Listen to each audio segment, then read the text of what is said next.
Hey! Sejam bem-vindos ao segundo programa de US Sports em PT, todas as coisas de esporte americano em português de Portugal, comigo, Ricardo Silvestre. Hoje vamos ter notícias, vou ter aqui em estúdio o Pedro Castanheira, que vai falar comigo sobre a controvérsia de qual é o melhor jogador de sempre da história da NBA, se Michael Jordan, se LeBron James. Depois também temos alguns palpites e palpitações, para quem gosta de mais destas coisas de Las Vegas. E finalmente terminamos com os vossos comentários. Mas para já vamos arrancar para as notícias e vamos começar com a NASCAR, onde Danica Patrick perdeu o patrocínio que tinha da Nature's Bakery.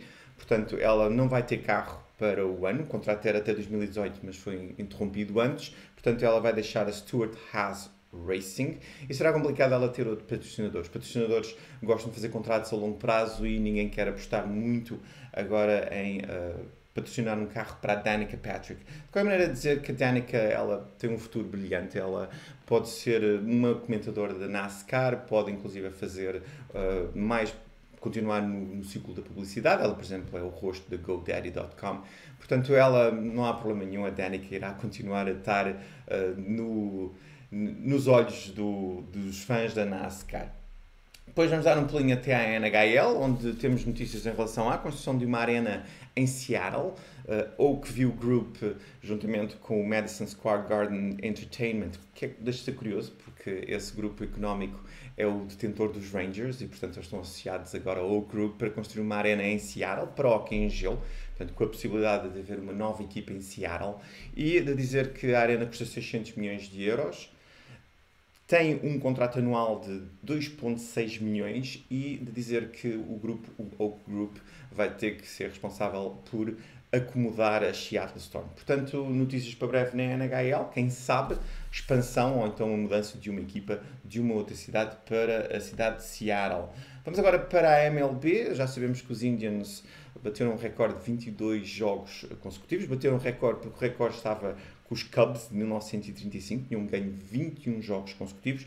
Mas agora há um pouco uma discussão e foi agora mais ou menos encerrada pelo aquele que é o historiador da MLB, que é John Thorne, e também pelo Elias Sports Bureau, que a sequência de vitórias que continua a ser aquela que tem que se bater é de 26 jogos, e neste caso foi dos Giants, quando eles estavam em Nova York, em 1916, que então tiveram esse resultado de 26 jogos. Claro que era totalmente diferente do beisebol, mas foi acordado que então os Indians têm a maior sequência de vitórias da era moderna, enquanto os Giants continuam a ter a maior sequência de vitórias de sempre da história da MLB.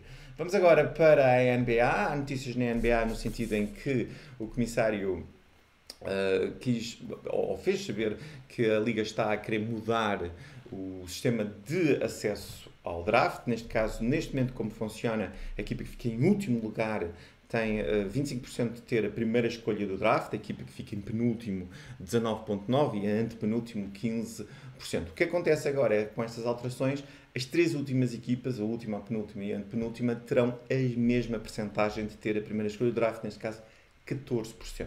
Também dizer que uma regra proposta é que, em vez da equipa que fica em último lugar poder ficar na primeira, na segunda ou na terceira, quarta escolha do draft, agora pode ficar até à quinta. Portanto, podemos ficar em últimos, mas podemos ser os quintos a escolher, e a mesma coisa para as outras equipas. Portanto, a penúltima pode ficar até a sexta posição do draft e por aí adiante. Portanto, é uma maneira que a Liga está a tentar fazer com que as equipas não desistam da época logo a meio e depois façam o que se chama o tanking, e isso não é bom nem para a Liga nem para os telespectadores. Agora vamos passar ainda na NBA para a conversa então com o meu convidado Pedro Castanheira.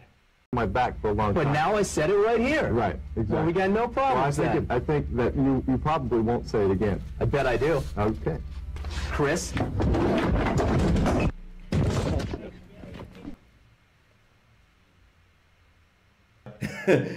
Estou aqui com o Pedro Castanheira. Olá Pedro, como é que estás? Olá Ricardo. Obrigado Tudo Pedro bem?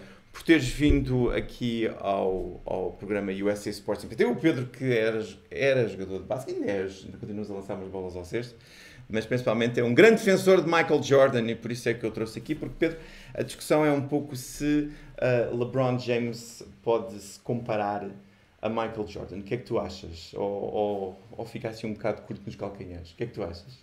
O LeBron James é um dos grandes jogadores de sempre. Compará-lo ao melhor é injusto para o LeBron, porque o Michael teve um impacto na liga que o LeBron não consegue ter, nem na liga nem a nível mundial. E para já, ainda não. Há de ser um dos grandes, mas não o grande. Muito bem, mas quando vemos aqui algumas estatísticas, por exemplo, dizer que o LeBron James tem 3 títulos, o Michael Jordan tem 6, também a nível, e principalmente Pedro, eu sei que tu gostas disso, a nível defensivo então o Michael é sempre melhor do que o LeBron James quando comparamos historicamente. A nível de jogador defensivo, a nível de All Defensive Team, 9 para Michael, 6 para LeBron. All Defensive First Team, 9 para Michael, 5 para LeBron.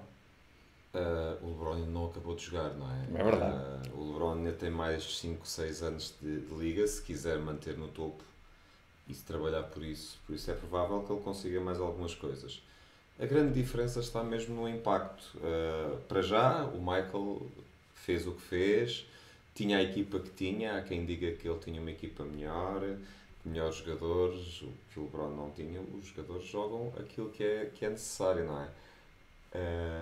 O LeBron, para já, ainda não conseguiu demonstrar que tem um impacto relevante, até em 2 equipas, 3, se nós contarmos as 2 mudanças que ele fez, não conseguiu ter um impacto relevante na obtenção de números importantes e de títulos, que no fundo é o que cada jogador quer e que os melhores jogadores querem. Então, nesse aspecto, vou desafiar aqui para uma coisa que é a seguinte: a nível de estatísticas, estavas a dizer, a nível de títulos, mas a nível de estatísticas, tanto na época regular, o LeBron tem tido melhor número de ressaltos, 7.3, comparado com os 6.2 do Michael, e a nível de assistências, 7, comparadas com as 5.3. Já nos playoffs, também se vê a mesma coisa. LeBron James com mais ressaltos, 8.9 versus 6.4 e 6.9 assistências versus 5.7. Pode dizer que LeBron é um jogador mais completo? Melhor a passar a bola, melhor a ganhar ressaltos? Ou isso afeta-te incomoda-te aí a nível interno? A ganhar ressaltos é óbvio que ele é melhor, é um jogador maior, tem um impacto superior. Se bem que, se nós formos ver os ressaltos, o Michael consegue ter uma média de ressaltos ofensivos melhor que a do LeBron. Portanto, jogavam de forma diferente. O LeBron joga muito perto quando defende, joga muito perto dos jogadores grandes, pelo impacto físico que tem, e consegue mais. Se faz mais assistências é porque tenta soltar mais a bola, mas aí ao soltar mais a bola depois não consegue fazer a diferença. Como se vê, não é? É verdade que ele vai ser provavelmente o jogador que foi a mais finais. O LeBron? O LeBron. No entanto, neste momento tenho, só para acrescentar essa parte, ele tem, a nível de finais, o Michael teve 6 também. O Michael teve 6 e ganhou todas. O LeBron ainda tem mais 5, 6 anos a jogar. Achas que ele vai lá mais vezes ainda? Eu acho que o LeBron vai lá mais vezes. Não aqui o aviso. Não sei se ele as vai ganhar, lá está.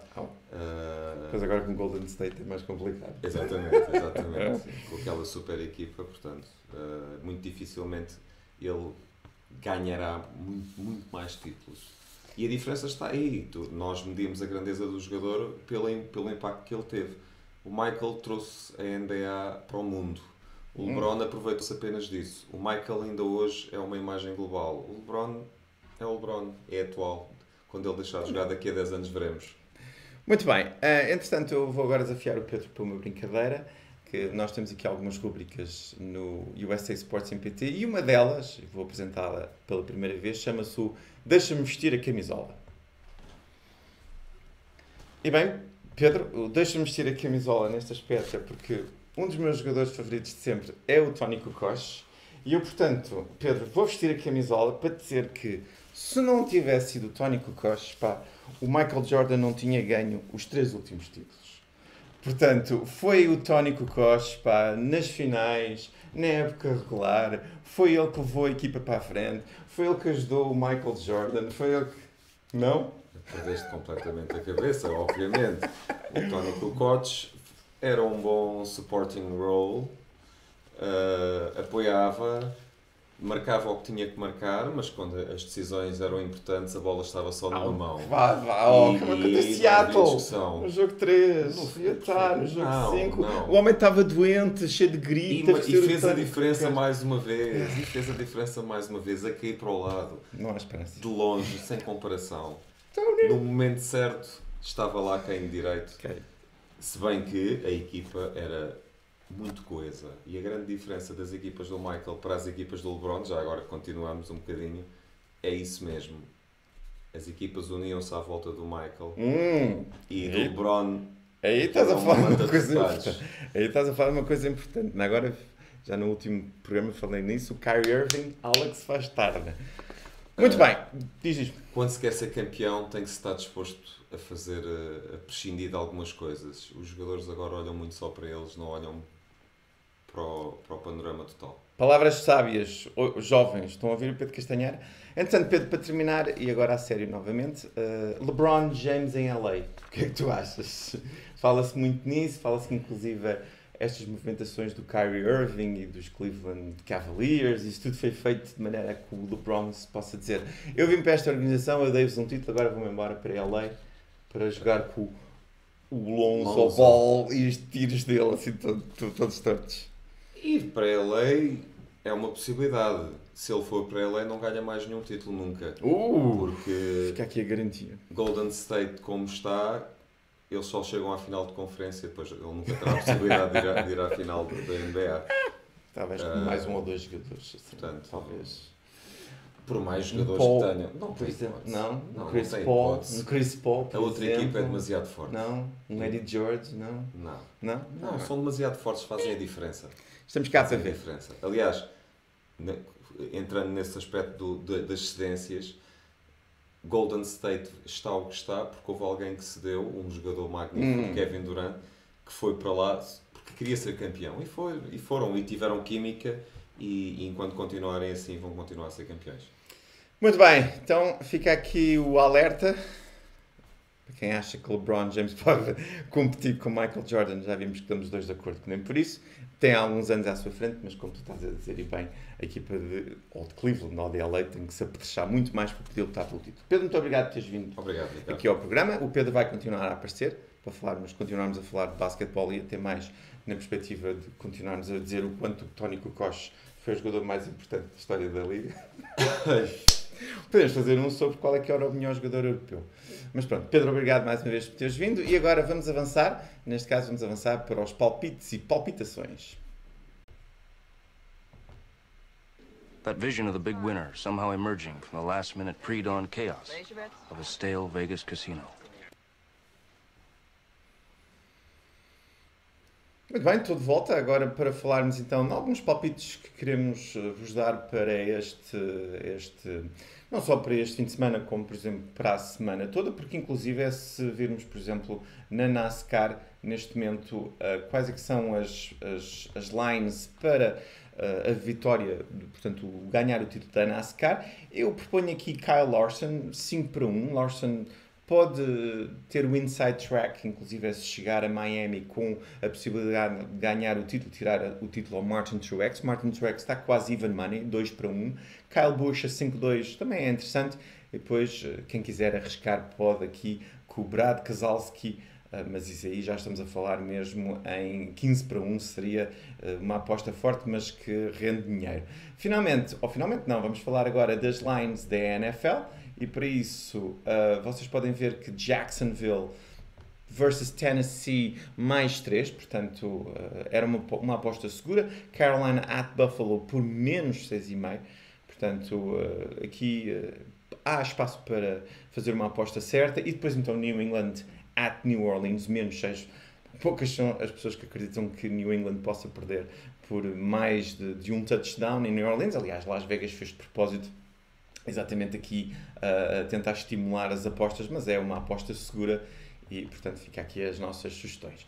Muito bem, vamos agora avançar para a parte final do programa, onde contamos com vocês para os comentários e, neste caso, as baboseiras também.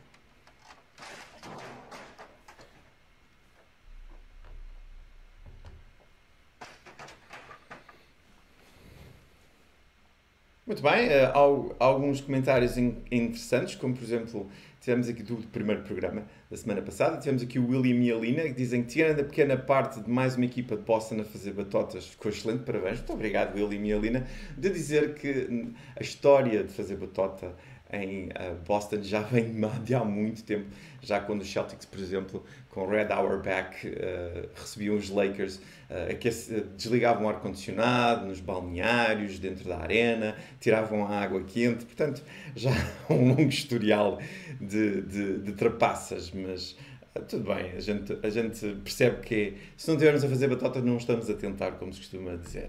Depois tenho aqui o comentário do João Paulo, que diz um dia destes não de medir a pressão dos pucks num jogo dos Boston Bruins, o que não deixa de ser interessante, portanto, se pensarmos num puck, não é que ele tenha muita pressão, mas quiçá a resistência, mas eu diria que quem faz batota dos Bruins é aos fãs, porque o dono da equipa não aposta principalmente a comprar jogadores bons e apesar de eles terem tido um título há pouco tempo, continua a ser uma equipa que podia fazer muito mais os Boston Bruins.